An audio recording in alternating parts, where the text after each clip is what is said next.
Have you ever felt like parking garages are just too close to feeling like a liminal space? Like walking through them, you never quite know if you're in the right lane or if someone else is around?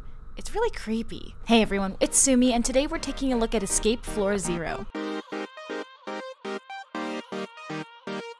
Escape Floor Zero takes that uncomfortable feeling from the parking garage and dials it up to a 10 in their psychological horror Spot the Difference game. Developed by Dev Dragon, this game is set to release in late October 2024. In this game, you play from a first-person perspective of someone starting on a sub-9th level of a parking garage. In order to progress up the floors, you have to look around and examine your surroundings.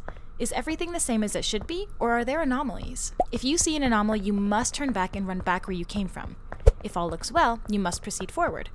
Getting it wrong sends you all the way back to floor 9. This game is a psychological horror, and it does a great job of setting the scene with a creepy sound design that truly sets you on edge. Not to mention seeing the exact same things over and over and over again, but only getting the anomalies right half the time really takes a toll on your mental. Let's talk about some of my favorite things about this game and then some of my less favorite things. I think that this game has some impressive graphics that really lend itself to the horror atmosphere.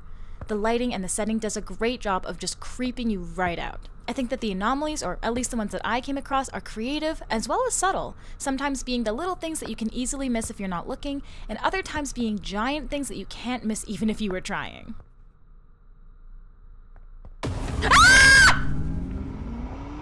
There's a wide variety of anomalies, which I really appreciate because it makes every playthrough different. A couple of things that I found challenging though was that the anomalies were sometimes so subtle that I would pass through a level having checked everything twice, thinking everything was fine, and then I find that I got it wrong and I wouldn't understand why. Part of that, I'm sure, is simply that I can be bad at Spot the Difference games and I miss things. But I do think it's worth mentioning that in the time I spent playing the game, most of the levels were anomalies that were very, very subtle, and the big anomalies were much sparser, which did increase the difficulty of the game. I think that this is a game I would recommend to anyone who likes horror, puzzles, and a challenge. If you consider yourself to be an observant person and you enjoy games like this, where you have to find the little things and pay attention to every little detail, I think you're gonna like this game.